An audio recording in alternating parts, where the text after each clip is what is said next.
जय मसीह की। मसीह में मेरे प्यारे भाई और बहनों, मैं आपका भाई सूरज एक बार फिर से आप सभी को हमेशा की तरह सत्य की खोज में स्वागत करता हूं। तो चलिए हम शुरू करते हैं हमारे आज के बाइबल अध्ययन।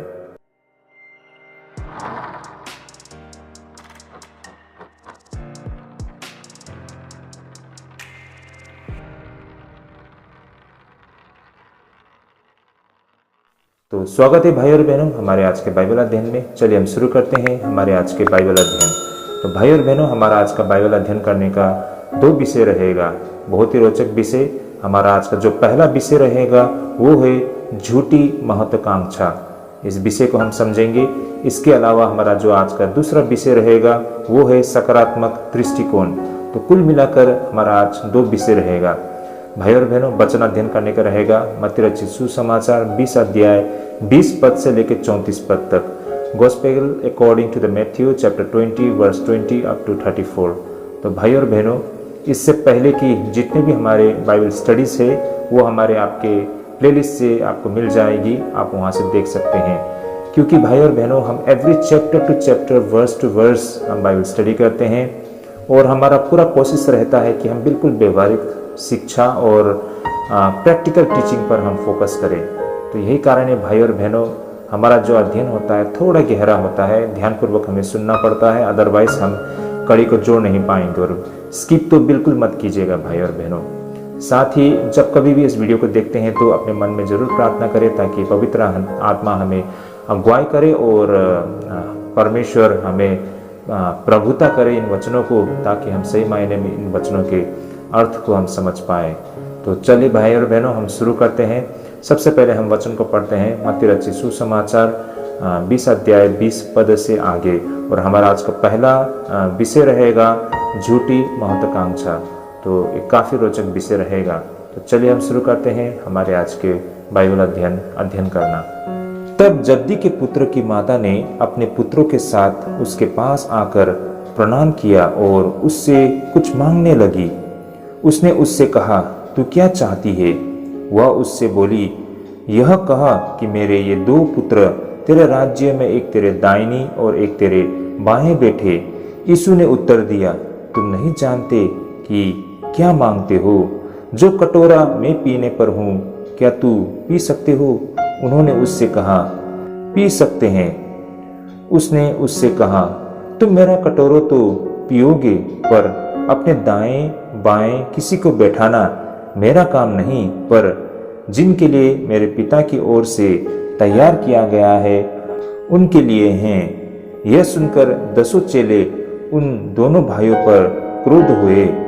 यीशु ने उन्हें पास बुलाकर कहा, तुम जानते हो कि अन्य जाति की हाकिम उन पर प्रभुता करते हैं और जो बड़े हैं वे उन पर अधिकार जताते हैं।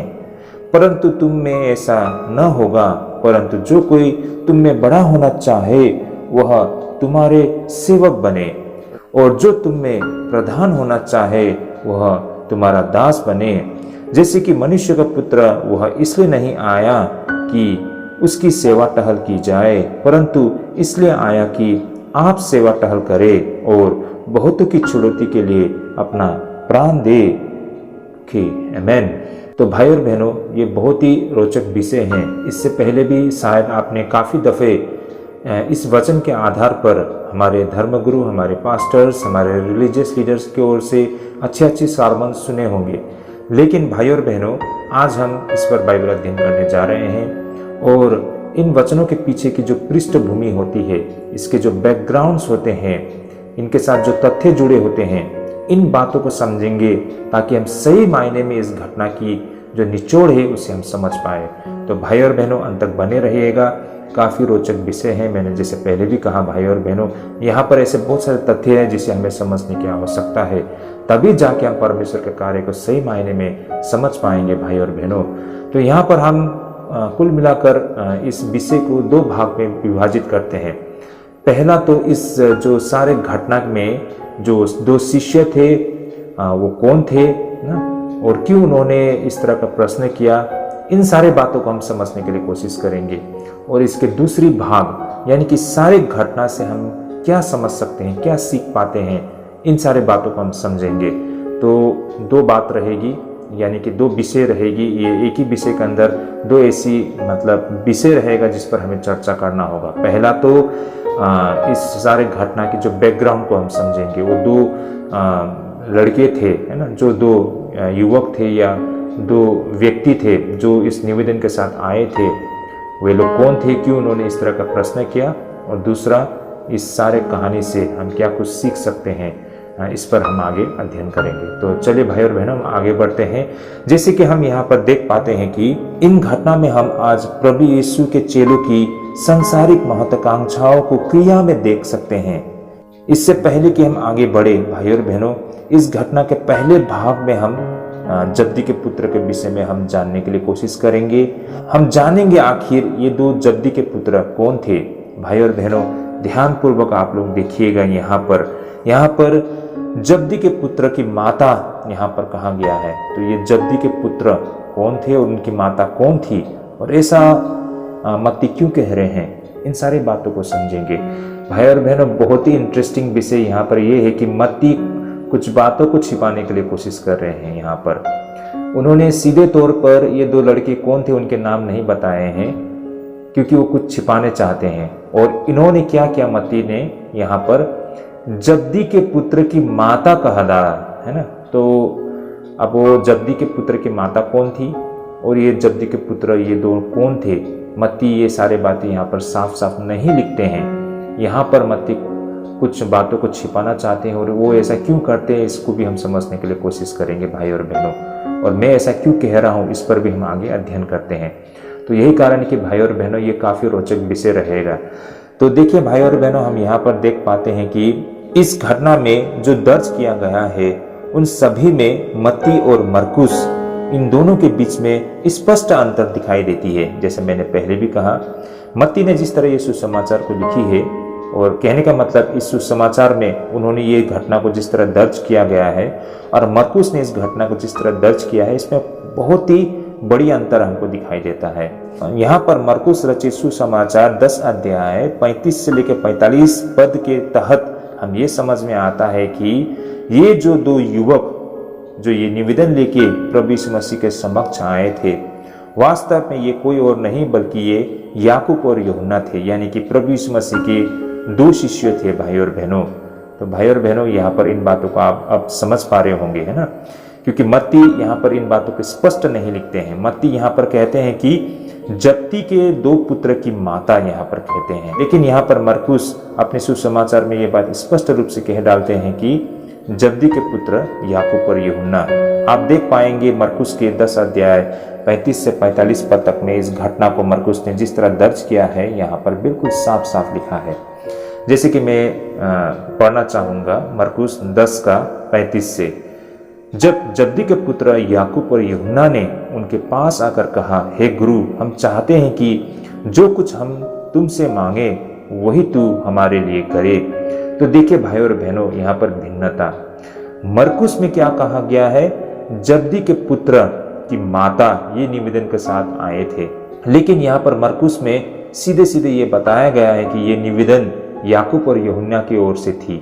जैसे कि यहाँ पर 35 पद में लिखा है ना, तब जब्दी के पुत्र याकूब और यूहन्ना ने उसके पास आकर कहा, हे गुरु, हम चाहते हैं कि जो कुछ हम तुमसे मांगे वही तू हमारे लिए करे। तो यही कारण हम कह रहे थे कि मत्ती ये सारे घटना में कुछ बातों को छिपाना चाहते हैं, और वे ऐसा क्यों करते हैं। उन्होंने याकूब और यूहन्ना का नाम सीधे यहाँ पर नहीं लिखा, बल्कि ये निवेदन को याकूब और यूहन्ना की माता के द्वारा करते हुए दिखाई देती है मत्ती के तहत। तो ऐसा मत्ती ने क्यों किया, इस पर हम चर्चा करेंगे। एनीवे, हम आगे बढ़ते हैं। जैसे कि मरकुस 10 का 35 से हम जैसे आगे बढ़ते हैं, और 36 पद से जैसा यहाँ लिखा है, उसने उससे कहा, तुम क्या चाहते हो कि मैं तुम्हारे लिए करूं। उन्होंने उससे कहा कि हमें यह दे कि तेरी महिमा में हम में से एक तेरे दाहिने और दूसरा तेरे बाएं बैठे। यीशु ने उससे कहा, तुम नहीं जानते कि क्या मांगते हो। जो कटोरा मैं पीने पर हूँ क्या पी सकते हो, और जो बपतिस्मा मैं लेने पर हूँ क्या ले सकते हो। उन्होंने उससे कहा, हमसे हो सकता है। यीशु ने उससे कहा, जो कटोरा मैं पीने पर हूँ तुम पियोगे और जो बपतिस्मा मैं लेने पर हूं से लोगे, पर जिसके लिए तैयार किया गया है उन्हें छोड़ और किसी को अपने दाहिने और अपने बाएं बिठाना मेरा काम नहीं।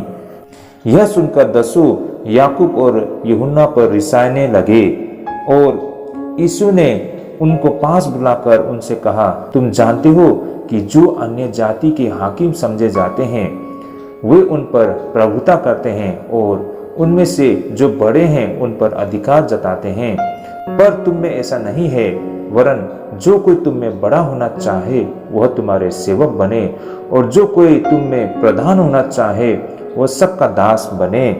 क्योंकि मनुष्य का पुत्र इसलिए नहीं आया कि उसकी सेवा टहल की जाए, पर इसलिए आया कि आप सेवा टहल करे और बहुतों की छुड़ौती के लिए अपना प्राण दे।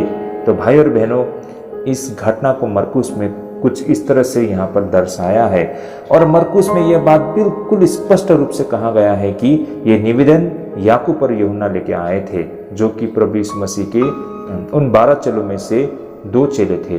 तो भाई और बहनों, यहाँ से हमको ये बात समझ में आती है कि वास्तव में ये निवेदन करने वाले प्रभु यीशु मसीह के चेले ही थे, जो कि मत्ती में इन बातों को छिपाने के लिए कोशिश की गई है।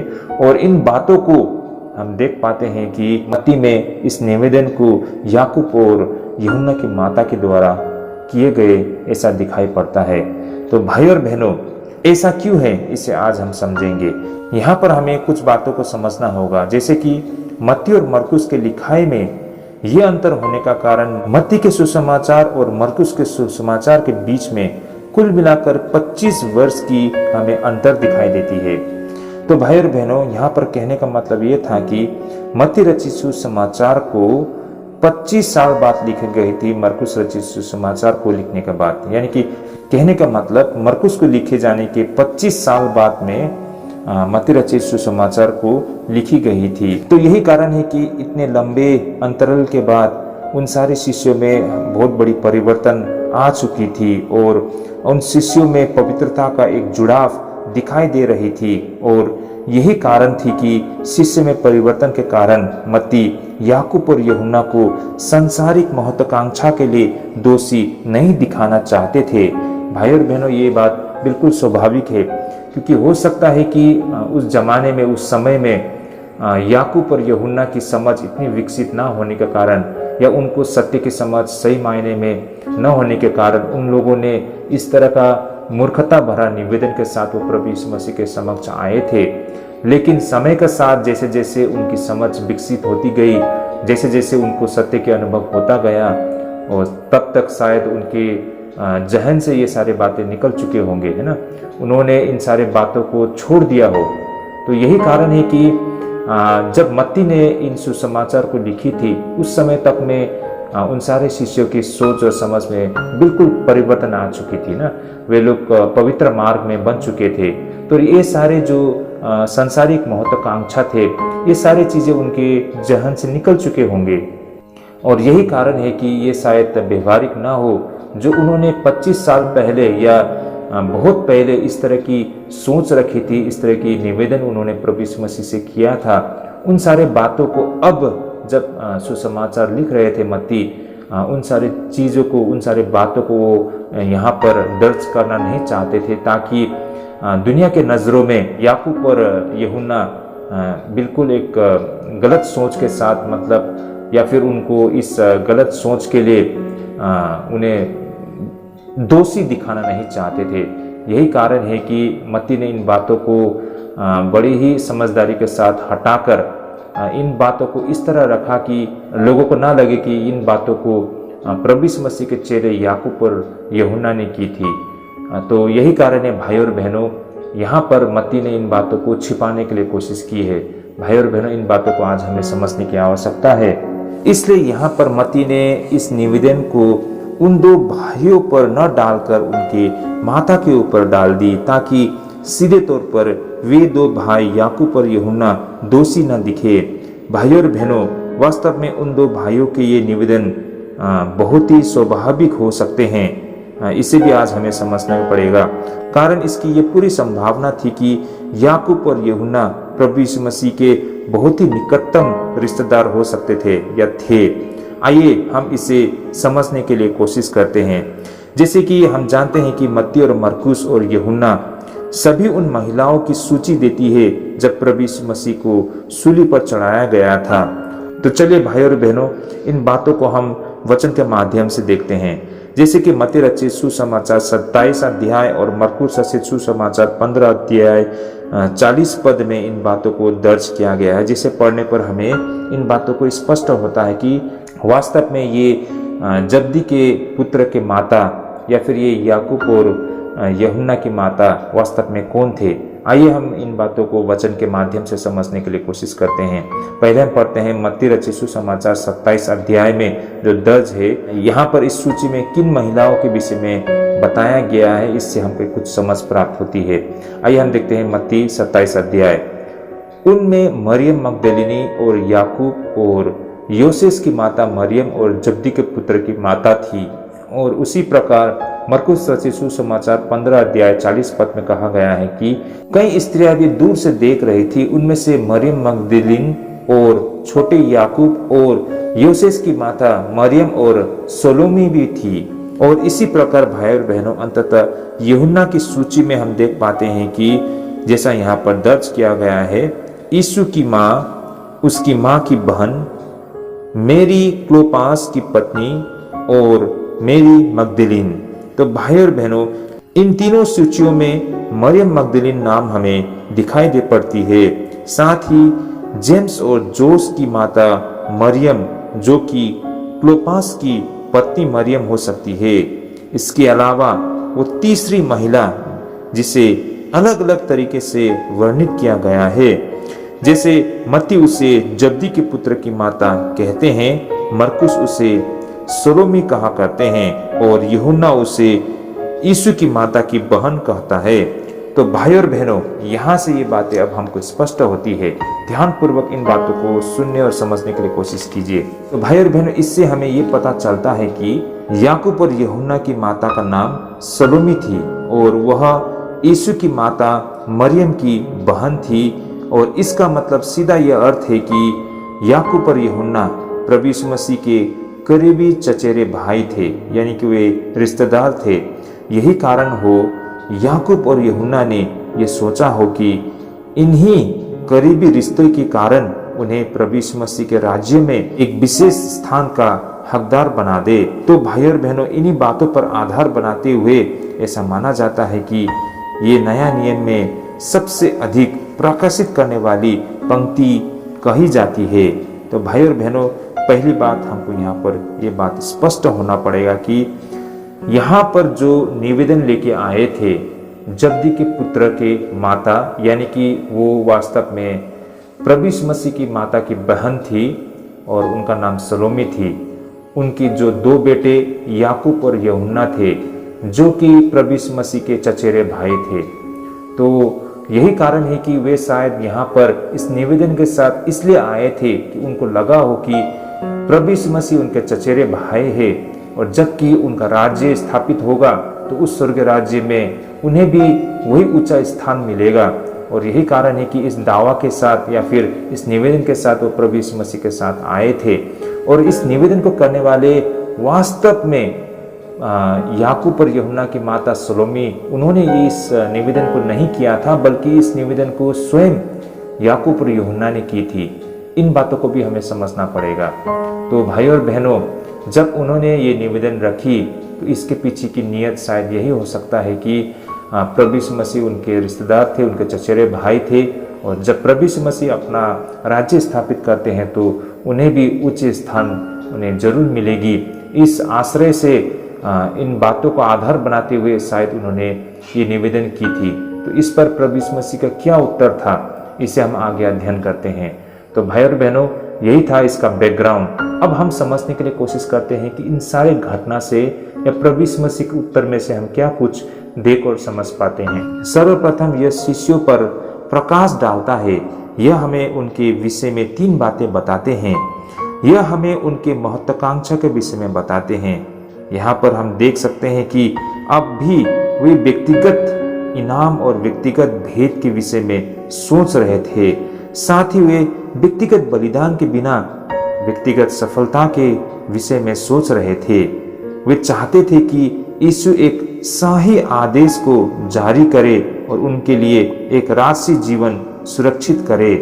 भाई और बहनों, प्रत्येक व्यक्ति को ये समझना पड़ेगा कि सच्ची सफलता प्रभुता में नहीं है, बल्कि सेवा भाव में निहित है।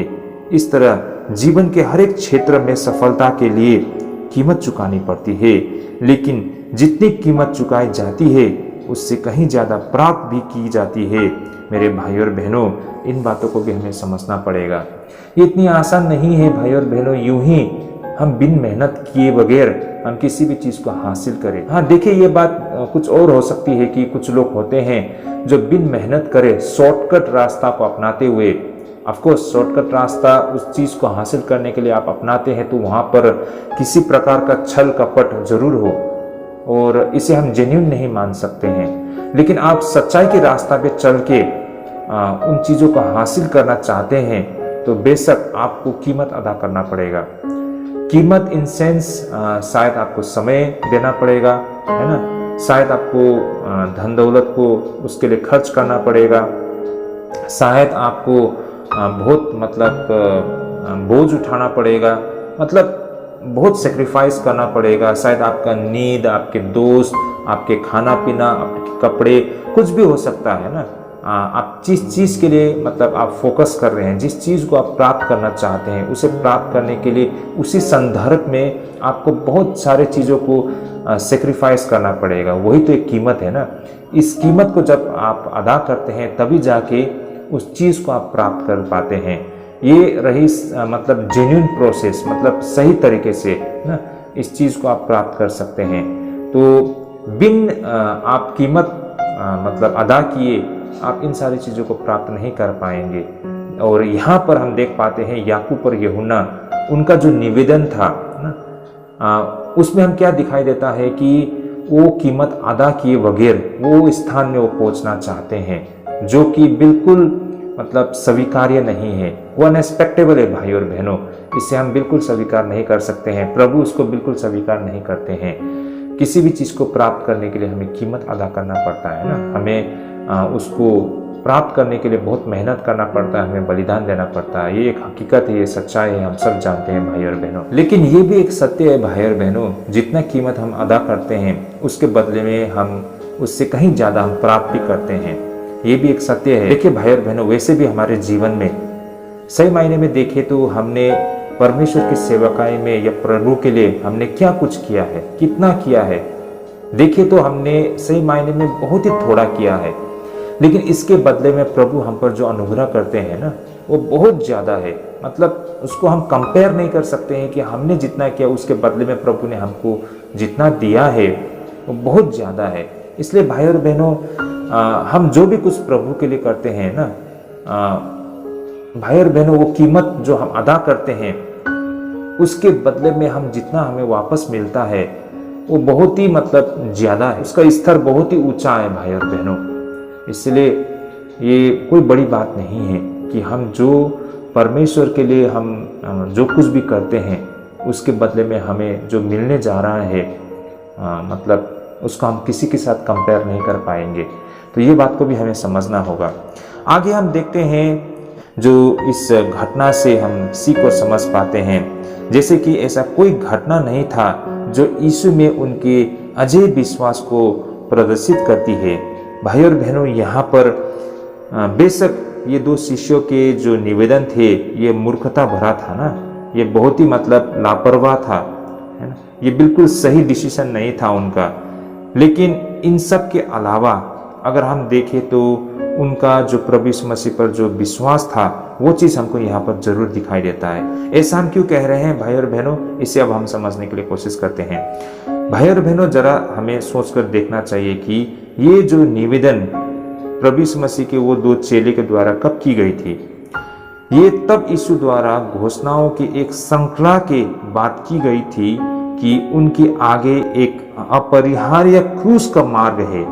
भाई और बहनों, ये तब यीशु द्वारा घोषणाओं का एक श्रृंखला के बाद की गई थी, जैसे कि उन्होंने एक अपरिहार्य क्रूस का मार्ग के विषय में बताया था। लेकिन फिर भी इस घटना से हम ये देख पाते हैं कि शिष्य उस राज्य के विषय में सोच रहे हैं।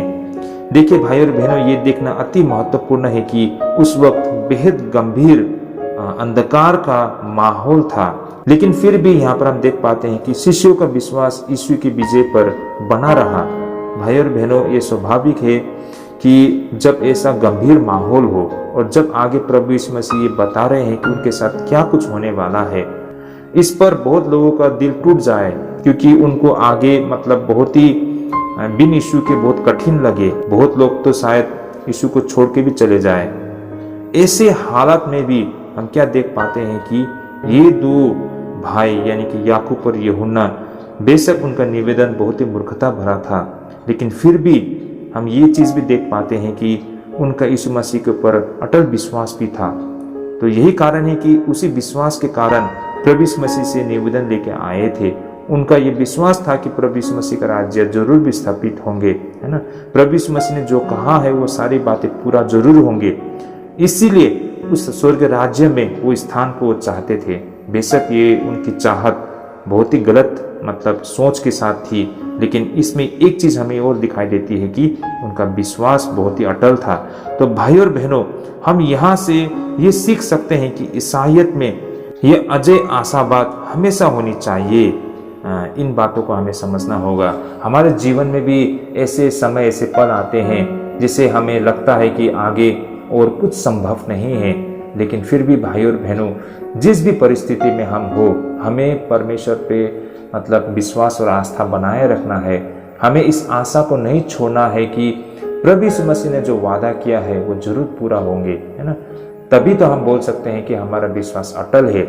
तो ये बातें, इन घटना से, उन दो भाइयों से हम देख और सीख पाते हैं। ये हमारे लिए एक शिक्षा है भाई और बहनों।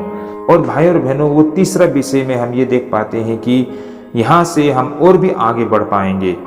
जैसे कि यहाँ पर शिष्य की अडिग निष्ठा को प्रदर्शित करते हुए हमको दिखाई देती है। यहाँ तक कि प्रभु यीशु मसीह उन्हें साफ साफ यह कहता है कि आगे उनके सामने एक कड़वा प्याला यानी कि कड़वा कटोरा रखा गया है, लेकिन फिर भी वे शिष्य इसे पीने के लिए तैयार थे और वो मुड़ना नहीं चाहते थे, बल्कि इसे पीने के लिए दृढ़ थे, जैसे कि हम 22 पद में देख पाते हैं। भाई और बहनों, इस वचन को मैं एक बार पढ़ना चाहूंगा। जब प्रभु यीशु मसीह उन्हें बोलते हैं कि तुम नहीं जानते कि क्या मांगते हो, जो कटोरा मैं पीने पर हूँ क्या तुम पी सकते हो? तब इस पर उन दो भाइयों का उत्तर था कि पी सकते हैं, हम पीने के लिए तैयार है। बेशक भाई और बहनों, कटोरा का मतलब हम सब जानते हैं, वो संघर्ष है ना, वो कठिनाई, वो बलिदान। तो उस कठिनाई, उस बलिदान को वो दो चेले भी लेने के लिए तैयार थे, है ना। उसी मार्ग में वो भी चलने के लिए तैयार थे। तो यहाँ पर हम देख पाते हैं कि उन शिष्यों का अडिग निष्ठा हमको दिखाई देता है। यहाँ तक कि प्रभु यीशु मसीह ने ये बात साफ साफ कही कि बेशक जिस मार्ग में तुम चलना चाहते हो वो मार्ग बहुत ही कठिन है, फिर भी उन शिष्यों का अडिग निष्ठा के कारण वो इसके लिए तैयार थे। तो यहाँ पर शिष्य मसीह के साथ विजय प्राप्त करने का अर्थ ये था कि मसीह के साथ दुख उठाना। भाई और बहनों, वे उस पीड़ा का सामना करने के लिए पूरी तरह से तैयार थे। बेशक यहाँ पर शिष्यों की निंदा करना आसान है, लेकिन उस महत्वाकांक्षा के पीछे जो विश्वास और जो निष्ठा है उसे कभी भी नहीं भुलाया जाना चाहिए। भाई और बहनों, एक नजरिए में भाई और बहनों, हम उन शिष्यों का क्रिटिसाइज करें ना, उनको हम निंदा करें, उनके जो उस प्रस्ताव के लिए, उस निवेदन के लिए, उनकी उस सोच के लिए, बेशक वो गलत थे ना, उनका जो सोचना, उनका जो विचारधारा थी वो बिल्कुल गलत था। लेकिन दूसरी ओर हमें ये भी नहीं भूलना चाहिए कि उनका जो निष्ठा ना, उनका जो यीशु मसीह पर जो विश्वास था वो अडिग था, वो बहुत ही मजबूत था। हमें सिर्फ उनकी नेगेटिव चीज को नहीं देखना चाहिए, बल्कि उनका पॉजिटिव साइड को भी हमें देखना चाहिए। ठीक है, नेगेटिव साइड को हम उसको छोड़ दें ना, वो गलत चीज है, लेकिन उनके जो पॉजिटिव चीज थी, जो उनका विश्वास, वो बहुत ही बढ़िया थी भाई और बहनों, बहुत ही अच्छा था। उसे आज हमें और आपको भी अडॉप्ट करना चाहिए। उसी विश्वास में ना, वो अडिग विश्वास में हमें भी मजबूत होना चाहिए। अब आगे हम यहाँ देख पाते हैं कि ये पंक्ति ईसाई जीवन पर प्रकाश डालती है। यहाँ पर यीशु ने कहा कि जो लोग उसकी जीत के साथ होंगे उन्हें उसके साथ उस प्याला को पीना पड़ेगा। लेकिन भाई और बहनों, आखिर ये प्याला क्या था? आखिर ये कटोरा था क्या? यहाँ पर ये बातें यीशु ने याकूब और यूहन्ना से कही थी, जैसे कि हम 22 पद में हम देख पाते हैं ना, साफ साफ जो प्रभु यीशु मसीह कह रहे हैं कि तुम नहीं जानते कि क्या मांगते हो, जो कटोरा मैं पीने पर हूँ क्या तुम पी सकते हो? तो ये जो प्रश्न प्रभु यीशु मसीह कर रहे थे, ये प्रश्न किसके लिए था? ये प्रश्न प्रभु यीशु मसीह ने याकूब और यूहन्ना से की थी, और उनका उत्तर भी था कि हम जरूर इसे पी सकते हैं। तो इस तरह भाई और बहनों, आगे जाके ये सब कुछ उन दोनों शिष्यों के जीवन में हमें दिखाई देती है। भाई और बहनों, ऐसा क्यों है, किस लिए है? आप शायद अपने मन में सोच सकते हैं ना कि इसका मायने क्या है। लेकिन भाई और बहनों, ये जो याकूब के साथ और यूहन्ना का साथ, जिन्होंने ये कटोरा उन्होंने जो पीने के लिए तैयार था और उन्होंने उस कटोरों को पिया भी है, इसके मायने को हम इस तरह देख सकते हैं कि याकूब वो पहला शिष्य था जो शिष्यों में से प्रथम शहीद बना था। भाई और बहनों, ये बहुत ही इंटरेस्टिंग फैक्ट हमको यहाँ पर समझ में आती है ना। उन 12 शिष्यों में से याकूब वो पहला शिष्य था जो शहीद हो गया था। भाई और बहनों, ऐसा क्यों था? ये साफ साफ था कि भाई और बहनों, याकूब के लिए वो प्याला, वो कटोरा, उसके लिए वो शहादत बना। भाई और बहनों, याकूब वो पहला व्यक्ति था जिन्होंने शहादत दी, उन्होंने उस कटोरा को पिया, है ना, और वो कटोरा उसके लिए वो शहादत बना। दूसरी ओर यूहन्ना इफिसियुस में वृद्ध अवस्था तक जीवित रहा और 100 वर्ष की आयु के करीब पहुंचने पर उसकी स्वाभाविक मृत्यु हो जाती है। तो भाई और बहनों, यहाँ पर यूहन्ना के लिए वो प्याला, वो कटोरा बरसों तक ईसाई जीवन का निरंतर अनुसरण और संघर्ष बना। तो भाई और बहनों, ये बहुत ही इंटरेस्टिंग फैक्ट है ना। वो जो 2 भाई प्रभु यीशु मसीह के समक्ष जो निवेदन लेके आए थे, उस निवेदन के उत्तर में प्रभु यीशु मसीह ने कहा था कि जो प्याला मैं पीने जा रहा हूं, क्या वो प्याला तुम पी सकोगे? क्या वो कटोरे आप ले पाओगे? उनका उत्तर था, जी प्रभु, हम उस प्याला को लेने के लिए तैयार है, उस कटोरे को लेने के लिए हम तैयार है। बेशक कटोरे का मतलब, उस प्याले का मतलब है ना, संघर्ष, कठिनाई, बलिदान, वो सब था। और वो सोच समझकर, जानबूझकर उन्होंने ये बात कही थी। और ये फैक्ट, ये हकीकत उन 2 भाइयों में पूरा होते हुए हमको दिखाई देता है ना। जिस तरह याकूब को पहला शहीद बना और एक ही झटके में उसने अपना जीवन को प्रभु के लिए न्यौछावर कर दिया ना, उसी प्रकार उसका भाई यूहन्ना, जो इतना लंबा समय उन्होंने जीवन बिताया, 12 चेलों में से एक ही चेले वो जीवित रहे थे, वो यूहन्ना ही था ना। तो कहने का मतलब, वो जीवित तो रहा, लेकिन वो जीवन भर उन्होंने वो परमेश्वर की सेवकाई के लिए संघर्ष किया, उसने जीवित रहते हुए परमेश्वर के लिए बलिदान दिया, है ना। तो ये 2 इंटरेस्टिंग फैक्ट हम इन दोनों चेलों में हम देख पाते हैं। और ये आपके लिए, हमारे के लिए एक बहुत बड़ा रहस्य और एक संदेश है। भाई और बहनों, हम ईसाई जगत के लिए ये एक बहुत बड़ा संदेश है, एक बहुत बड़ा रहस्य हमको यहाँ से समझ में आता है। ये ऐसा ही नहीं है कि यूं ही उन 2 चेलों ने जाके निवेदन किया और प्रभु यीशु मसीह ने उनको कटोरे के बारे में ये बातों को उनके सामने रखा, उन्होंने भी उस कटोरे को लेने के लिए तैयार हो गए और बात वहीं पर खत्म हो गया, ऐसा नहीं है। वो कटोरों का संघर्ष, वो प्याला, यानी कि उस प्याले को लेने का मतलब उनके जीवन में हमको दिखाई देता है। तो वो चीज हमने याकूब के जीवन में भी देखा और हमने यूहन्ना के जीवन में भी देखा। एक भाई जो पहला शहीद बनकर बहुत ही छोटी सी समय में वो चल बसा, और दूसरा भाई बहुत लंबे समय तक रहा, यानी कि उन 12 चेलों में से सबसे लंबे समय तक रहा, और वो अकेला था वो जो जीवित रहा और एक स्वाभाविक मृत्यु ना, नेचुरल डेथ वो मरा। और अपने लंबे समय में उन्होंने परमेश्वर के सेवाकाय में बहुत सारा बलिदान दिया। एक बहुत जल्दी उसका मृत्यु हो गया, एक ने बहुत लंबा समय जीकर प्रभु का सेवा की। तो ये दोनों पक्ष हमको यहाँ पर दिखाई देती है। वेरी इंटरेस्टिंग फैक्ट है भाई और बहनों, जिसे आज हमें समझने की आवश्यकता है। तो भाई और बहनों, अब यहाँ पर हमें कुछ और बातों को भी इससे संबंधित हमें समझना पड़ेगा।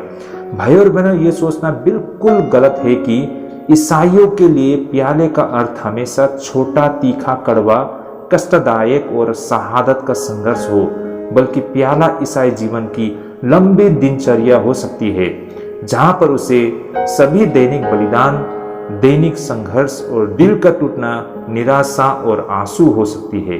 भाई और बहनों, ये बात भी आज हमको यहाँ पर स्पष्ट होती है। हम सब के लिए यही हमारा मानना था कि प्याला को लेने का मतलब, उस कटोरे को पीने का मतलब, हमें लगता है कि तुरंत ना, मतलब बहुत ही कष्टदायक और तुरंत, मतलब इमीडिएटली वो चीज़ खत्म हो जाएगा। ऐसा नहीं है भाई और बहनों। इसके विपरीत हम यूहन्ना के जीवन में देख सकते हैं, एक वो लंबा संघर्ष भी हो सकता है। तो यही कारण है कि हम विश्वासियों के जीवन में ये सब कुछ देख पाते हैं।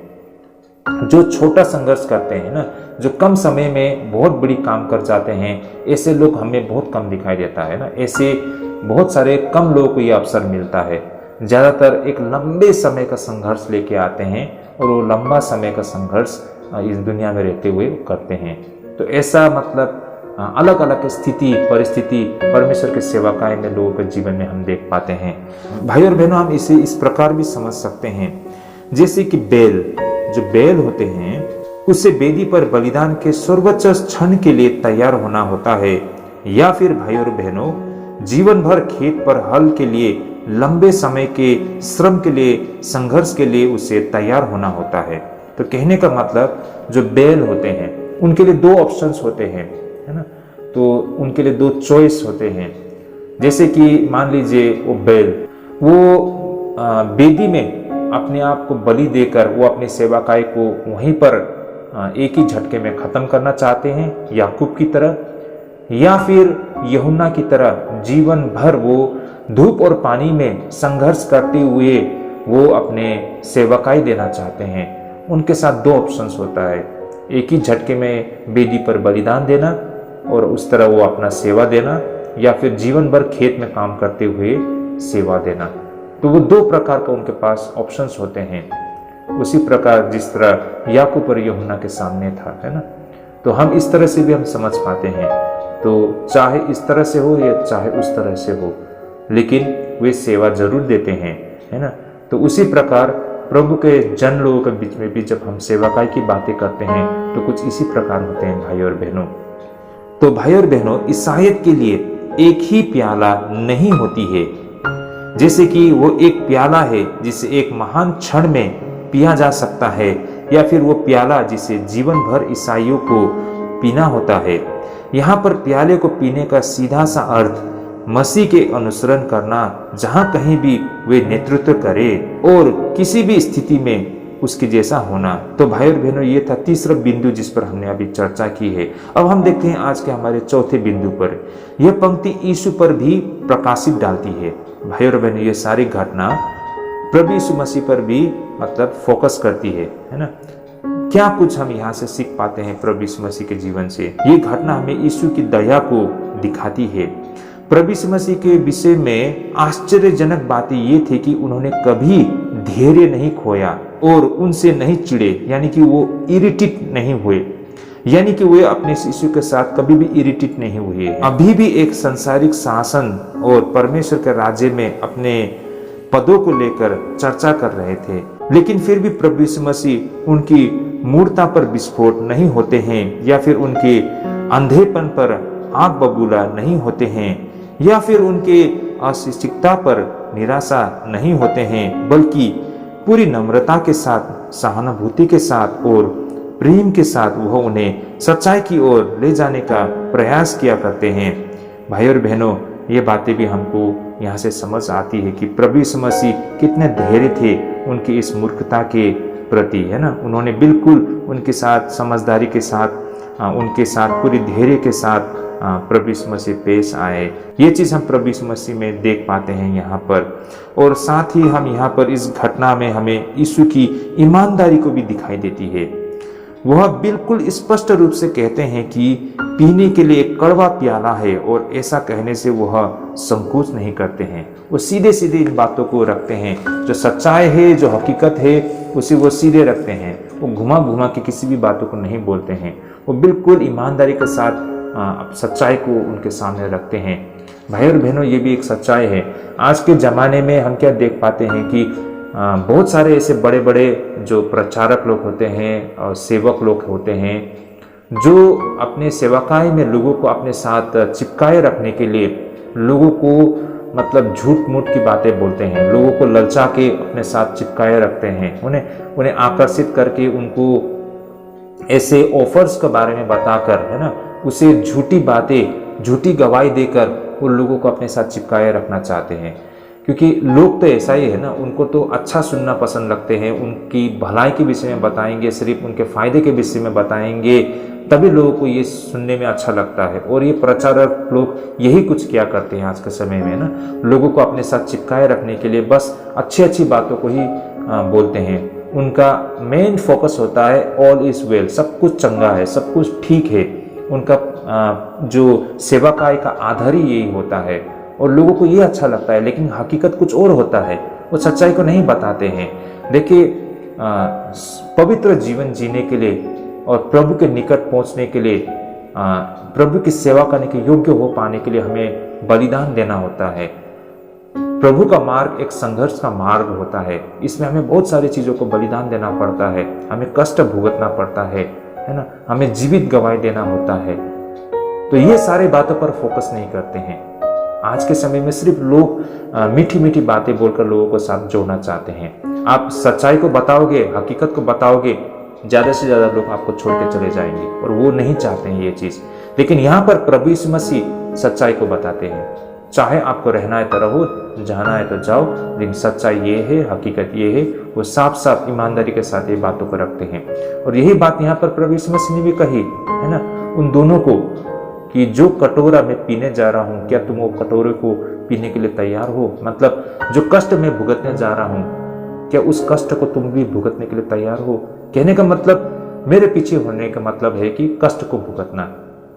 और बहुत सारे जो झूठे लोग होंगे ना, वे लोग प्रभु यीशु मसीह के पीछे चलना नहीं चाहेंगे। उनको लगेगा कि अरे यहाँ तो हम शांति ढूंढने के लिए आए थे, हम तो यहाँ खुशी ढूंढने के लिए आए थे, आपके पीछे चल के तो हमें कष्ट भुगतना पड़ेगा, और वो छोड़ के चले जाएंगे।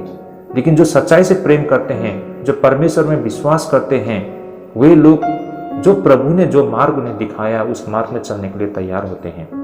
तो एनीवे, यहाँ पर प्रभु यीशु मसीह ने ईमानदारी से इन बातों को रखा है। तो भाई और बहनों, ऐसा कोई भी व्यक्ति कभी भी ये दावा नहीं कर सकता है कि उसने झूठे ढोंग के तहत यीशु का अनुसरण करना शुरू किया है। ये बात हकीकत है भाई और बहनों। छठवां, यहाँ पर ये बात हम देख पाते हैं कि ये घटना हमें उस व्यक्ति के यीशु के भरोसे को दिखाती है।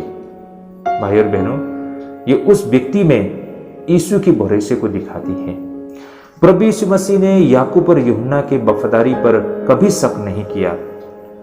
उन शिष्यों के गलत महत्वाकांक्षा थे, उनमें अंधापन था, उनके गलत विचार थे, लेकिन यीशु ने उन्हें कभी भी एक बुरी कर्ज की तरह नहीं देखा। प्रभु यीशु मसीह का मानना था कि वे उस प्याले को पी सकते हैं और वे पिएंगे और अंत में उसी के पक्ष में रहेंगे। भाई और बहनों, हम इंसान अपने आप से नफरत या फिर घृणा क्यों ना करे, चाहे किसी भी कारण से हो। एक ईसाई वो व्यक्ति है जिस पर वो सम्मान रखा गया है जो यीशु मसीह देती है। भाई और बहनों, तो भाई और बहनों, इस तरह हमने यहाँ पर अब तक ये देखा है कि वो दो व्यक्ति जो निवेदन के साथ आए थे, वास्तव में वो कौन थे। हमको पता चला है कि वास्तव में वो याकूब और यूहन्ना थे और उन्होंने ही इस निवेदन को रखा था। लेकिन मत्ती ने इन बातों को यहाँ पर छिपाने के लिए कोशिश की, ताकि यूहन्ना और याकूब आज के समय में लोगों को नज़रों में मतलब बुरा ना दिखे, है ना। तो यही कारण है कि उन्होंने इन बातों को छिपाने के लिए कोशिश की। लेकिन हमें ये बात अब पता चला है कि वास्तव में ये निवेदन करने वाले जब्दी के पुत्र के बेटी की माँ यानी कि सोलोमी का नहीं था, बल्कि स्वयं याकूब और यूहन्ना का ही ये निवेदन था। और मत्ती ने इन बातों को छिपाने के लिए कोशिश की थी। और साथ ही इन घटना से हम बहुत कुछ सीख पाए हैं, अभी जो हमने चर्चा की है। लेकिन अब आगे हम देख पाते हैं यहाँ पर याकूब और यूहन्ना के इस निवेदन पर अन्य वो 10 शिष्य नाराज होते हैं, जैसे कि 24 पद में आप देख पाते हैं। यह सुनकर 10 चेलों उन दोनों भाइयों पर क्रोध हुए। तो जो निवेदन उन दो भाइयों ने रखी थी इसे लेकर बाकी 10 शिष्य क्रोधित होते हैं। ये भाई और बहनों जायज है। यहाँ पर उन शिष्यों को लगा हो ये 2 भाइयों ने उनसे आगे निकलकर उस स्थान को हथियाने के लिए कोशिश कर रहे हैं। भले ही वे यीशु मसीह के चचेरे भाई थे, फिर भी ये गलत था। वो बाकी शिष्य सोच रहे होंगे कि उन 2 भाइयों को ये अनुमति क्यों देनी चाहिए कि वे अपने श्रेष्ठता के दावों को पेश करें। लेकिन यीशु भली ही भांति जानते थे कि उनके मन में क्या कुछ चल रही होगी। और यहाँ पर प्रभु यीशु मसीह ने उन लोगों से ऐसे शब्द बोले जो कि मसीह जीवन का मूल आधार बन गई। भाई और बहनों, इसे अब हम आगे चर्चा करेंगे। यहाँ पर प्रभु यीशु मसीह कहते हैं इस संसार में यह सत्य है कि बड़े बड़े लोग जिनकी हैसियत ऊंची हो, ऐसे लोग दूसरों को नियंत्रित किया करते हैं। जैसे कि यहाँ पर 25, 26, 27 पद में प्रभु यीशु मसीह कहते हैं। आइए हम इसे भी देख लेते हैं। यहाँ यीशु ने उन्हें पास बुलाकर कहा, तुम जानते हो कि अन्य जाति के हाकिम उन पर प्रभुता करते हैं और जो बड़े हैं वे उन पर अधिकार जताते हैं, परंतु तुम में ऐसा न होगा। परंतु जो कोई तुम में बड़ा होना चाहे वह तुम्हारा सेवक बने, और जो तुम में प्रथम होना चाहे वह तुम्हारा दास बने। ऐसा प्रभु यीशु मसीह यहाँ पर कहते हैं। भाई और बहनों, तो भाई और बहनों, ऐसे लोग होते हैं जिनके इशारे पर दूसरे लोग चलते हैं। ये ऐसे लोग होते हैं जो चुटकी बजाते ही उनका काम हो जाती है। दुनिया ऐसे को महान व्यक्ति कहते हैं। भाई और बहनों, लेकिन प्रभु यीशु मसीह कहते हैं कि मेरे अनुयायियों में सेवा ही एकमात्र महानता का आदर्श है, और सच्ची महानता दूसरों पर नियंत्रित करने के लिए कोशिश नहीं करते हैं और अपने लिए काम करने को आज्ञा नहीं दिया करते हैं। इसके अलावा भाई और बहनों, साथ ही इसमें दूसरे की सेवा करना भी शामिल होती है, और इस तरह जितनी बड़ी सेवा उतनी ही बड़ा सम्मान। ये बातें हम यहाँ पर समझ में आती है। जैसे कि 26 और 27 में प्रभु यीशु मसीह बोलते हैं ना, परंतु तुम में ऐसा न होगा, परंतु जो कोई तुम में बड़ा होना चाहे वो तुम्हारा सेवक बने, और जो तुम में प्रधान होना चाहे वो तुम्हारा दास बने। यहाँ पर प्रभु यीशु मसीह एक प्रकार की श्रेणीकरण का उपयोग कर रहे हैं। वे कहते हैं यदि आपको महान बनना है तो सेवक बने। भाई और बहनों, यहाँ पर हम ईसाइयत की क्रांति को देख पाएंगे। भाई और बहनों, यहाँ पर एक ऐसी क्रांति को हम देख पाएंगे जो बहुत ही रोचक है, क्योंकि भाई और बहनों, ये दुनिया के सभी मानकों को उलटफर कर देती है, और ये एक जीवन के नवीनतम मूल्य में से एक है। भाई और बहनों, और यह भी एक अजीब बात है कि दुनिया ने इस सिद्धांत को बड़े ही सहज तरीके से स्वीकार भी कर लिया है।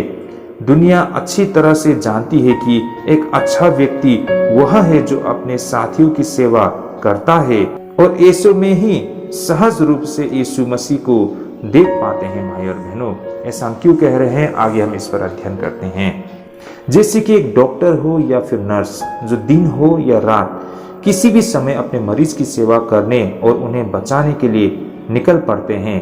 भाई और बहनों, हाँ, ये बात हकीकत है कि दुनिया में बहुत सारे ऐसे डॉक्टर नर्स होते हैं जो अपने कर्तव्य को पूरी निष्ठा से नहीं निभाते हैं, लेकिन कुछ लोग ऐसे भी होते हैं जो पूरी निष्ठा से अपने कर्तव्य को निभाते हैं। वो समय को नहीं देखते हैं, वो अपने ड्यूटी आवर्स को नहीं देखते हैं। उनका काम है लोगों की सेवा करना, उनको ये लगता है और वो करते हैं। जैसे कि बहुत सारे डॉक्टर होते हैं, नर्स होते हैं, और उनका एक काम करने का एक समय रहता है, उनका एक ड्यूटी आवर होता है। और कुछ डॉक्टर ऐसे होते हैं कि वो बोलते हैं कि ड्यूटी आवर्स में या ड्यूटी के समय में मेरा जो सेवा देना था मैंने दे दिया है, इसके बाद कोई भी आ जाए मैं उसकी सेवा नहीं करूंगा। तो उनका यह रवैया होता है और कोई उस पर दबाव भी नहीं डाल सकते हैं। लेकिन इसके विपरीत कुछ ऐसे डॉक्टर या नर्स होते हैं जिसको यह लगता है कि किसी को भी अगर हमारी जरूरत पड़े तो उनकी सेवा करना हमारा कर्तव्य है ना। वो नहीं देखते हैं कि रात है या दिन है या फिर मेरा ड्यूटी का समय खत्म हो चुका है, अब तो मेरा फ्री टाइम है, ये नहीं देखते हैं। वो उस मरीज से बेहद प्रेम करते हैं, उसे लगता है कि ये उसका कर्तव्य है ना, क्योंकि वो नहीं करेंगे तो कौन करेंगे, अगर वो नहीं करेंगे तो शायद वो मरीज का जान भी जा सकती है। इसलिए वो अपने कर्तव्य को समझते हुए अपनी ड्यूटी आवर के अलावा भी, है ना, शायद उसका कुछ फायदा उसे ना मिले, लेकिन वो अपना कर्तव्य सोचते हुए अपनी सेवा देते हैं। तो कुछ ऐसे डॉक्टर्स होते हैं, कुछ ऐसे नर्स होते हैं, इनके अलावा दूसरे जो प्रोफेशंस होते हैं, दूसरे लोग होते हैं, ऐसे लोग भी होते हैं भाई और बहनों, जो मतलब पूरे निष्ठा भाव से वो लोगों की सेवा करते हैं और उनके लिए जो उनका ड्यूटी आवर होता है या फिर जो उनके बदले में जो उनको जो भुगतान मिलना चाहिए ना, उसकी परवाह नहीं करते हैं ना। वो एक्स्ट्रा जो सेवा करते हैं वो दिल से करते हैं और उसके बदले में उसे क्या मिलता है उसमें उसको कोई इंटरेस्ट नहीं। ऐसे व्यक्ति लोग बहुत ही कम होते हैं, ये बात सच है भाई और बहनों, लेकिन सही मायने में वही सेवा भाव है ना। ड्यूटी समय में तो हर कोई ड्यूटी करता है ना, लेकिन ड्यूटी के बाद भी जब लोगों की सेवा करता है तो सही मायने में उसे सेवा करना कहा जाता है। ये बात को हमें समझना होगा। ड्यूटी के समय में तो उसको वेतन मिल रहा है उसके बदले में ना, सही मायने में उसे हम सेवा नहीं कह सकते हैं। सेवा उसे कहते हैं कि आपको उसके बदले में कुछ भी नहीं मिलता है, लेकिन फिर भी आप मन से ना, पूरे प्रेम से, पूरे निष्ठा भाव से आप वो काम करते हो, उसे सही मायने में सेवा कहा जा सकता है। तो भाई और बहनों, ऐसे हम कुछ लोगों में हमको दिखाई देता है, बेशक ऐसे लोग बहुत थोड़े होते हैं, लेकिन सही मायने में इसे ही सेवा करना कहा जाता है। तो इस तरह भाई और बहनों, परमेश्वर उनके बीच में मिलती है जहां लोग बेहद निचली अवस्था में होती है, जैसे कि जेल के कैदी या फिर किशोर अपराधियों के साथ या फिर भिखारियों के साथ या फिर बेरोजगार या फिर बीमारियों के साथ। मेरा कहने का मतलब, जब लोग ऐसे निचली अवस्था में होते हैं जिनकी परिस्थिति बहुत गंभीर होते हैं, यीशु के बीच में प्रभु की उपस्थिति हम दिखाई देते हैं। जब हम यीशु की सेवा करते हैं तो सही मायने में हम सेवा करना माना जाता है और परमेश्वर ये सब कुछ देख रहे होते हैं, परमेश्वर ये सब कुछ चाहते हैं। जरूरतमंद की सेवा करना परमेश्वर की इच्छा है ना। तो यही कारण है कि उनकी सेवा करो, ऐसे लोगों की सेवा करो।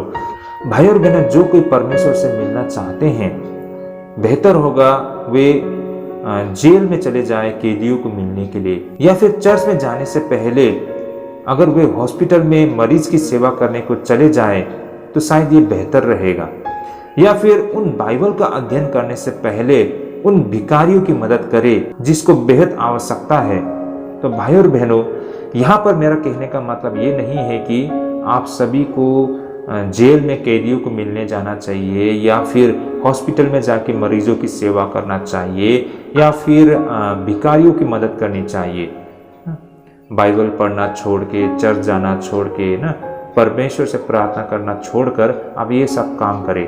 लेकिन मेरा कहने का मतलब ये था कि अगर हम चर्च जाते हैं, हम प्रार्थना करते हैं, हम बाइबल अध्ययन करते हैं और ये करना भी चाहिए, लेकिन हम ये सब करते हैं सिर्फ दिखावे के लिए, लेकिन वास्तव में जब हमें इसे करना होता है ना, व्यवहारिक तरीके से अपने जीवन में हम वो नहीं करते हैं तो फिर इसका कोई मतलब नहीं होता है ना। कोई व्यक्ति है जो प्रार्थना करता है, प्रवचन देता है, चर्च में जाके है ना समय बिताता है, लेकिन वो जरूरतमंद लोगों की मदद नहीं करती है ना, जिसकी आवश्यकता है उनका साथ नहीं देते हैं, तो फिर उनका वचन पढ़ना, प्रार्थना करना, उसका क्या मायने है, उससे क्या मतलब है। तो ये मैं कहना चाहता हूँ। इसलिए भाई और बहनों, अगर कोई व्यक्ति सही मायने में वो लोगों की सेवा करता है तो सही मायने में यही एक महानता है। देखिए भाई और बहनों, इसके अलावा मैं कुछ और बातों को यहाँ पर स्पष्ट करना चाहता हूँ। इस दुनिया में किसी व्यक्ति की महानता या फिर उसकी ऊंचाई की आकलन करने के लिए उसकी हैसियत पर हम देखते हैं।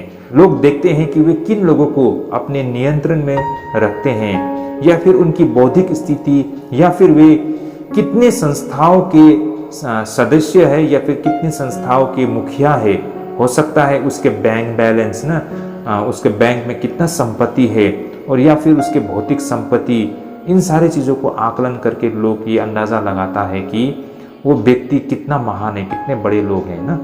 जैसे कि अंबानी कह लीजिए, है ना, टाटा बिरला कह लीजिए, है ना, अडानी कह लीजिए हमारे देश में ही, है ना। तो ऐसे लोगों को हम किस आधार पर मतलब आकलन करते हैं?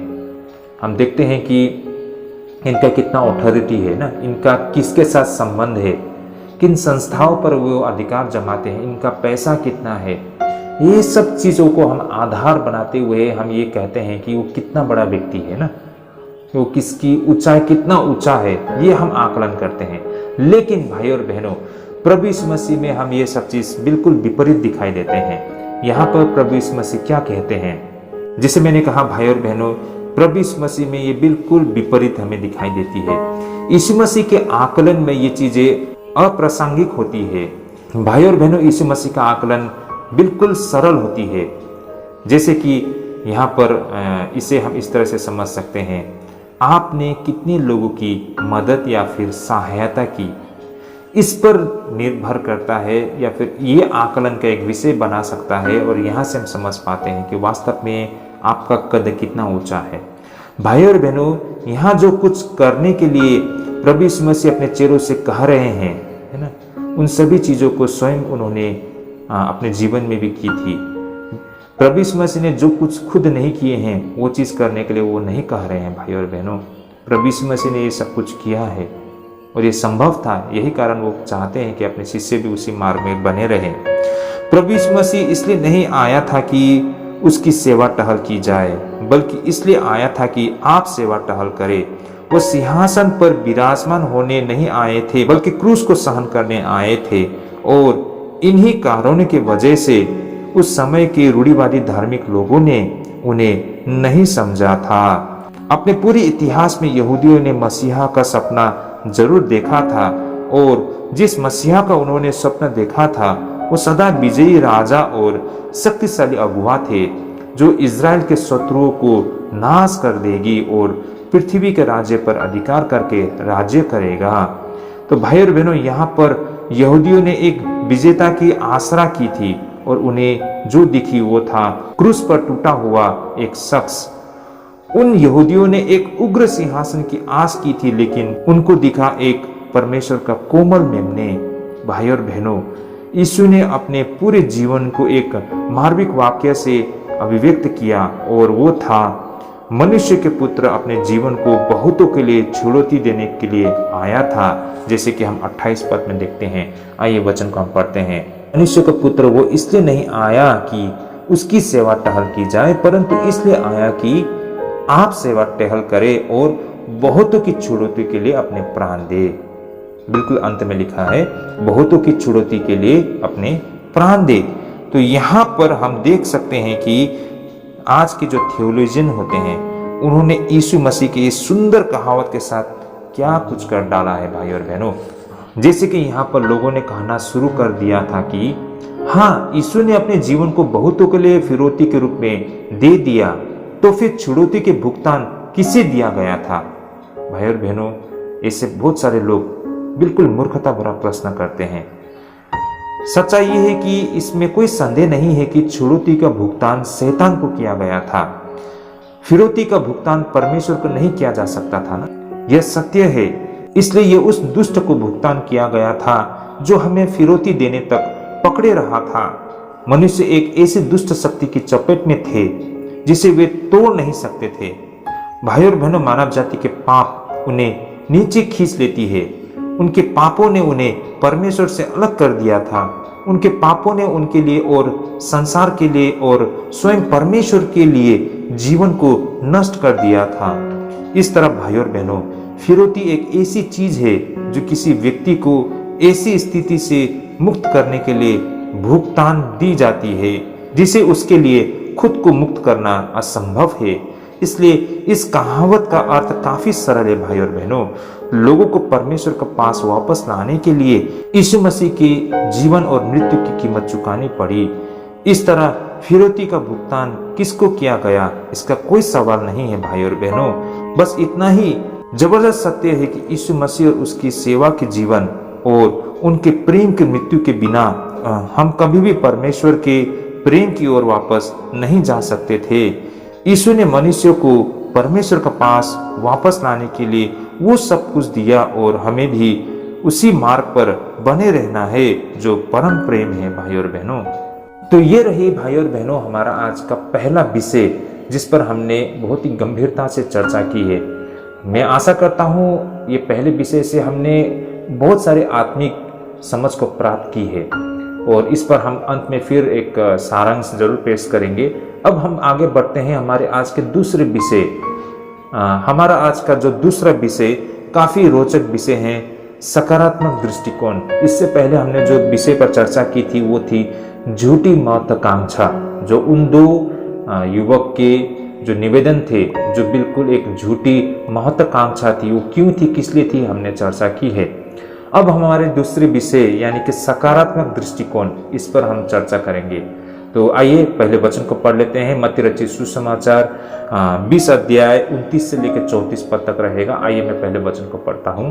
तो यहाँ पर वचन इस प्रकार लिखा है, जब वे यरीहो से निकल रहे थे तो एक बड़ी भीड़ उसके पीछे हो ली, और देखो 2 अंधे जो सड़क के किनारे बैठे थे, यह सुनकर कि यीशु जा रहा है, पुकार कर कहने लगे कि हे प्रभु, दाऊद की संतान हम पर दया कर। लोगों ने उन्हें डांटा कि चुप रहे, पर वे और भी चिल्लाकर बोले, हे प्रभु, दाऊद की संतान हम पर दया कर। तब यीशु ने खड़े होकर उन्हें बुलाया और कहा, तुम क्या चाहते हो कि मैं तुम्हारे लिए करूं? उन्होंने उससे कहा, हे प्रभु, यह कि हमारी आंखें खुल जाए। यीशु ने तरस खाकर उनकी आंखें छुई और वे तुरंत देखने लगे और उसके पीछे हो लिए। आमेन। प्रभु को धन्यवाद हो। यहाँ पर एक बहुत ही खूबसूरत चमत्कार और खूबसूरत कहानी को हमें दिखाई देते हैं। यहाँ पर होता क्या है कि प्रभु यीशु मसीह जब यरीहो के लिए निकल पड़े एक बहुत ही बड़ी भीड़ के साथ, उसी दौरान सड़क के किनारे 2 अंधे थे।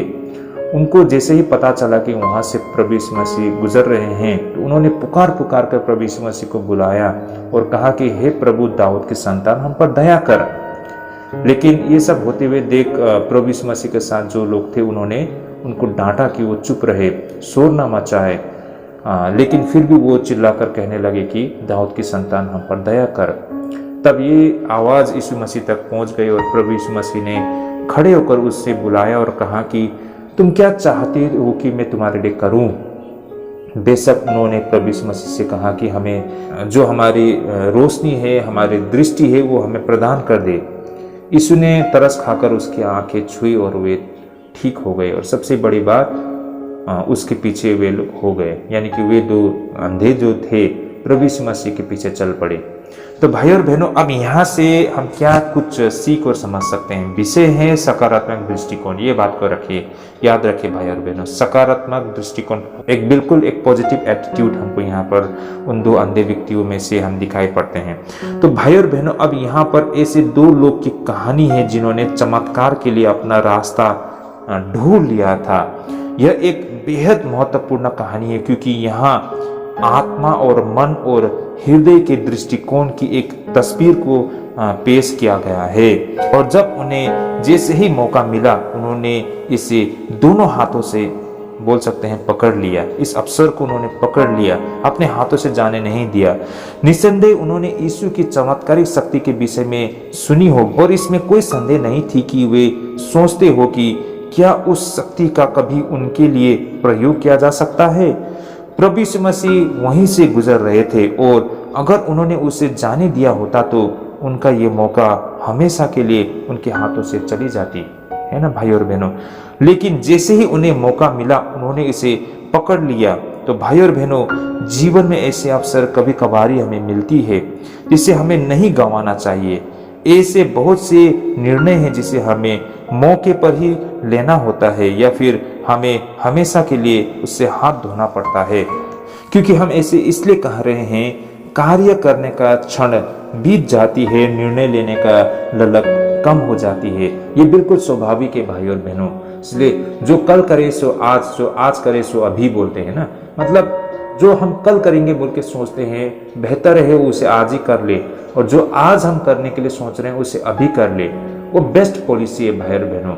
मतलब कोई भी चीज़ को आप इंतजार ना करें कि मैं कल करूंगा, उसे पोस्टपोन मत कीजिए, शायद कल वो दोबारा कभी आपके जीवन में वापस ना आए, है ना। तो यही कारण है कि जीवन में हमें बहुत सारे ऐसी चीज़ है जो समय रहते ही हमें उसे कर लेना वो सही रहता है। मैं यहाँ आप सभी के साथ एक उदाहरण को शेयर करना चाहता हूँ। जैसे कि पौलुस के प्रचार करने के बाद कुछ लोगों ने कहा कि इसके बारे में हम फिर कभी सुनेंगे। उन्होंने इसे अगले सुविधाजनक समय तक के लिए टाल दिया। लेकिन हकीकत ये है कि वो अवसर फिर कभी दोबारा नहीं मिलती है ना। तो भाई और बहनों, मेरा कहने का मतलब ये था कि जीवन में हमें जो कुछ भी अगर लगता है कि ये जेन्युइन है ना, ये सही है, तो उसे अपने हाथों में लेने से मतलब आप पीछे मत हटिए। शायद अगर आप ये मौका गवा देंगे तो शायद दूसरा मौका आपको न मिले।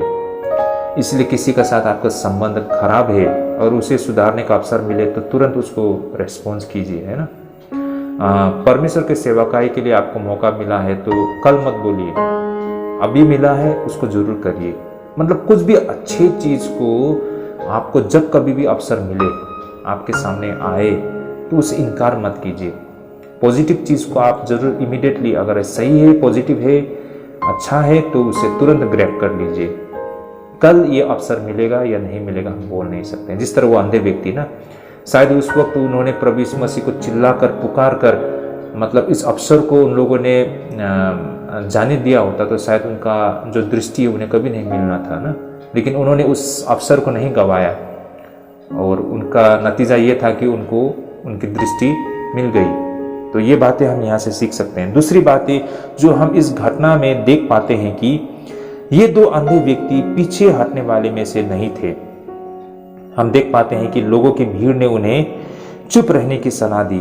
इससे हम इस प्रकार समझते हैं, होता क्या है कि वास्तव में उस जमाने में फिलिस्तीन के जो रिवाज थी उसके तहत रब्बी सड़क पर चलते समय अपने शिष्यों को पढ़ाया करते थे और यही कारण थी कि इन जैसे लोगों के शोर के वजह से उनके शिष्यों को यीशु से सुनने में दिक्कत होती थी।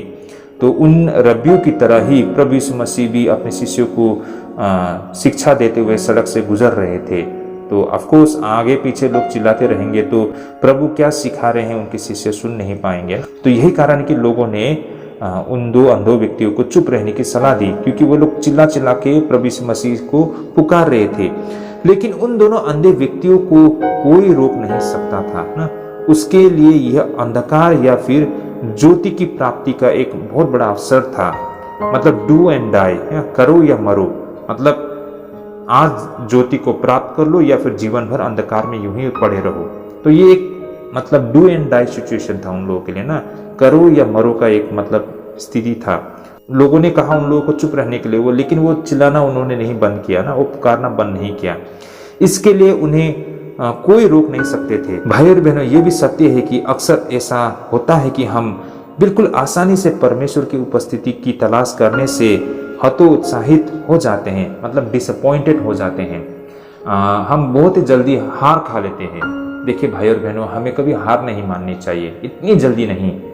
बेशक हम परमेश्वर को पुकारते हैं, है ना, परमेश्वर की तलाश करते हैं, लेकिन हाँ, हमें वो दर्शन प्राप्त नहीं होता है ना, वो अवसर हमें नहीं मिलता है। हम डिसअपॉइंटेड हो जाते हैं। हमें लगता है कि मेरे से कुछ होने वाला नहीं है, प्रभु मेरे सामने कभी प्रकट नहीं होंगे, है ना। बहुत सारे ऐसे मन में ख्याल आते हैं, तो उसके बाद हम छोड़ देते हैं उन चीज को। ऐसा नहीं करना है। कोशिश रखते रहिए भाई और बहनों, प्रभु आपको जरूर सुनेंगे और आपके प्रश्न को या फिर आपके जो आवाज है उसको उत्तर प्रभु जरूर देते हैं। लेकिन हमें कोशिश करना चाहिए। उसी कोशिश में हमारी निष्ठा को दिखाई देती है, हमारे विश्वास को दिखाई देती है। तो यही कारण है कि परमेश्वर अपने समय में उत्तर देते हैं। यही बातों को भी हम इन दो अंधों से सीख सकते हैं। इसके अलावा तीसरी समझ हमें जो यहाँ से मिलती है वो ये है कि भले ही इन दोनों अंधे व्यक्तियों के विश्वास अपूर्ण था, फिर भी वे अपने विश्वास पर दृढ़ थे। भाई और बहनों, ऐसा हम क्यों कह रहे हैं? भाई और बहनों, ऐसा इसलिए हम कह रहे हैं कि उन्होंने यीशु मसीह को दाऊद के पुत्र के रूप में संबोधित की, जो ये दिखाती है कि वे यीशु को मसीहा तो समझते थे, लेकिन इसका मतलब यह भी था कि वे यीशु को राजसी और सांसारिक शक्ति के संदर्भ में देख रहे थे। भाई और बहनों, ये दो व्यक्तियों की बिल्कुल अपूर्ण आस्था थी, लेकिन फिर भी हम देख पाते हैं कि प्रभु यीशु मसीह ने इस पर अमल किया और उनके निवेदन को स्वीकार भी किया। अब यहाँ से हम ये समझ पाते हैं कि बेशक उस दो अंधे व्यक्तियों की शक्ति की समझ की कमी के वजह से वे लोग जिस तरह से प्रभु यीशु मसीह को संबोधित कर रहे थे या फिर उनको मसीहा का जो अर्थ है वो जो समझते थे वो अलग बात है ना। लेकिन उनका विश्वास वो अटल था, है ना। तो इस कारण भाइयों और बहनों, हम मनुष्य भी, हमारी समझ बहुत लिमिटेड है ना, हमारी समझ, हमारी ज्ञान बहुत सीमित है। और यही कारण है कि हम प्रभु के साथ किस तरह पेश आए ना, या प्रभु की जो बातों को हम किस तरह समझे या इस पर किस तरह अमल करें, ये शायद बहुत समय में हमें मूर्खता भरा लग सकता है। हम कुछ ऐसे मूर्ख काम कर बैठते हैं।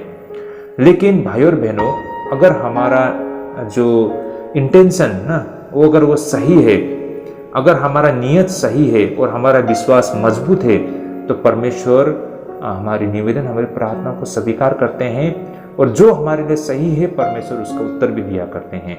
ये बातों को भी हम यहाँ से समझ पाते हैं। और आगे हम जैसा देखते हैं यहाँ पर, ये दो अंधे उस बड़ी निवेदन को रखने से नहीं डरते थे। बेशक वे भिखारी थे, लेकिन यहाँ पैसा नहीं था जो उन्होंने मांगा था, बल्कि यह दृष्टि की मांग की गई थी। भाइयों और बहनों, यीशु के समक्ष कोई भी निवेदन बड़ी नहीं है, ये समझ हमें इस घटना से दिखाई देती है। तो भाइयों और बहनों, वो दो अंधे व्यक्ति, हर कोई उसे चुप रहने के लिए कह रहे थे। एक तो वो देख नहीं पाते थे और रास्ते के किनारे खड़े थे, लेकिन उन्होंने प्रभु को पुकारने से वो नहीं डरे, है ना, और परमेश्वर का आगे अपने निवेदन को रखने से वो नहीं हिचकिचाए। तो इस तरह भाइयों और बहनों, अपने डर को मतलब साइड करते हुए ना, अपने डर को अलग रखते हुए उन्होंने अपनी बातों को बिल्कुल स्पष्ट तरीके से रखा, और उसका उत्तर उन्हें भी मिला है। और अंततः ये दो अंधे प्रभु के प्रति बेहद आभारी थे। वे प्रभु यीशु मसीह से दूर नहीं गए और न भूल गए, बल्कि यीशु की अनुसरण उन्होंने किया। संसार में ऐसे बहुत सारे लोग होते हैं जो भौतिक और आध्यात्मिक दोनों चीजों को प्राप्त कर लेते हैं और फिर धन्यवाद करना बिल्कुल भूल जाते हैं। एहसान फरामोश सभी पापों में से सबसे घिनौना पाप माना जाता है। भाई और बहनों, ये बातों को हमें समझना होगा। परमेश्वर से हम विनती प्रार्थना करते हैं, निवेदन करते हैं, प्रभु हमारी जरूरत को पूरा करते हैं, और हम प्रभु को पीठ दिखा के मतलब अपने रास्ते में चले जाते हैं। इससे बड़ा गुनाह क्या हो सकता है। इन अंधे लोगों ने यीशु से अपनी दृष्टि प्राप्त की और फिर उन्होंने यीशु को अपने आभार और वफादारी दिखाई, जैसे कि हम वचन के बिल्कुल अंत में हम देख पाते हैं ना, क्या लिखा है, यीशु ने तरस खाकर उनकी आंखें छुई और वे तुरंत देखने लगे और उसके पीछे हो लिए, कहा गया है। यानी कि वो दो व्यक्ति, वो अंधे प्रभु के पीछे हो लिए। तो भाई और बहनों, परमेश्वर ने हमारे लिए जो कुछ किया है उसके लिए हम कभी भी परमेश्वर को लौटा नहीं पाएंगे, लेकिन फिर भी हम हमेशा उनके आभारी रह सकते हैं। ये दिखाता है कि हमारी आस्था परमेश्वर में बना रहता है। ये दिखाता है कि हम परमेश्वर से कितना प्रेम करते हैं। ये दिखाता है कि हम परमेश्वर पर हमारा निष्ठा बना है। तो ये बातों को हमें समझना होगा। तो ये था हमारा आज का दूसरा विषय, जो एक पॉजिटिव एटीट्यूड को दिखाता है ना, वो दो अंधे व्यक्तियों की सकारात्मक दृष्टिकोण को दिखाता है। तो कुल मिलाकर इन दो विषय से हमने बहुत कुछ समझा है। जैसे कि हमारी पहली विषय थी झूठी महत्वाकांक्षा। जो बातें आज के इस पहले विषय से हमने समझा है वो ये थे भाई और बहनों, ये जो शिष्य थे उनके महत्वाकांक्षा के विषय में यहाँ पर बताती है। वो जो दो शिष्य प्रभु यीशु मसीह के समक्ष जो निवेदन लेके आए हैं, उनके उस महत्वाकांक्षा के विषय में बताते हैं। यहाँ पर हम देख पाते हैं कि वे व्यक्तिगत इनाम और व्यक्तिगत भेद के विषय में सोच रहे थे, साथ ही वे व्यक्तिगत बलिदान के बिना व्यक्तिगत सफलता के विषय में सोच रहे थे।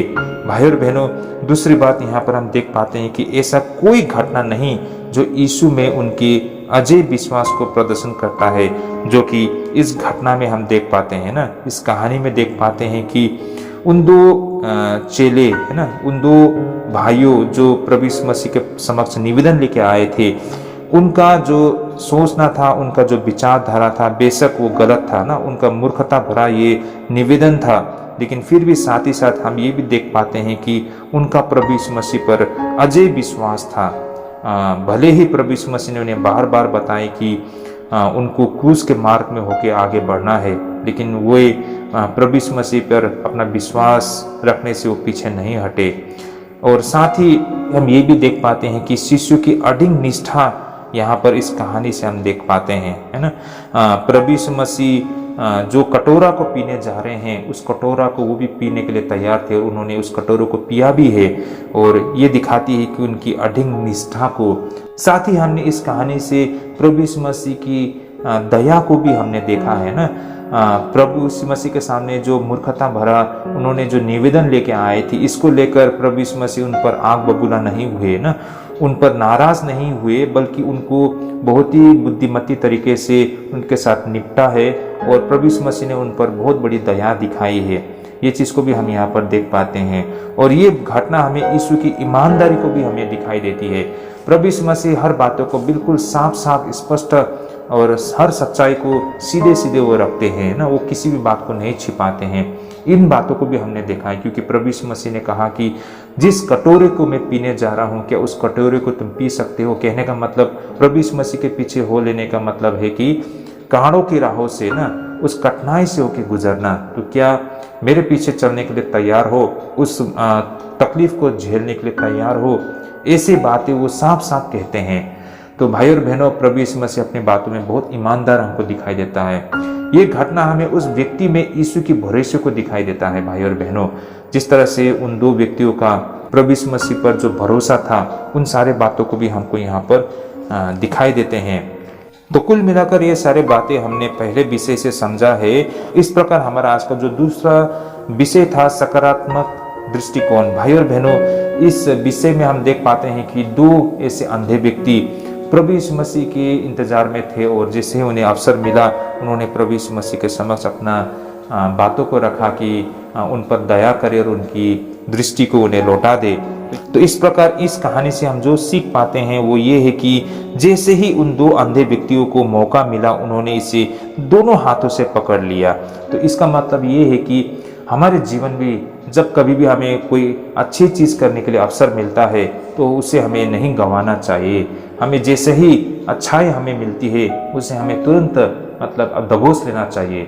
जैसे कि हम बुरा चीज़ को मतलब अपने हाथों से जाने नहीं देना चाहते हैं और उसे हम दबोच लेते हैं, उसमें हमें बहुत बड़ा नुकसान होता है। लेकिन अच्छाई के लिए भी हम अगर जब हमें अवसर मिलता है हम तुरंत उसे दबोच लेते हैं तो भाई और बहनों इसका फल भी हमें मिलती है ना। तो यही कारण है कि अच्छे काम करने में हमें कभी भी नहीं हिचकिचाना है। जैसे ही अवसर मिले हमें उसे तुरंत हमें ग्रैब कर लेनी चाहिए। ये हमने ये आज के दूसरे कहानी से हमने देखा है और साथ ही हमने ये भी देखा है दूसरे विषय से कि भले ही इन दोनों अंधे व्यक्तियों के विश्वास अपूर्ण था फिर भी वे अपने विश्वास पर दृढ़ थे। तो भाई और बहनों, आपकी समझ कैसी भी हो ये दूसरी बात है, लेकिन आपका नियत वो मायने रखता है और आपका विश्वास वो मायने रखता है। वो दो चीज़ के साथ हम कॉम्प्रोमाइज़ नहीं कर सकते हैं। इसके अलावा हमारी जो समझ है वो इंसान मतलब भ्रष्ट होने के कारण से हमारी समझ और ज्ञान सीमित है, लेकिन वो समय के साथ वो ठीक हो जाएगा ना अगर हम सत्य को ढूंढते हैं।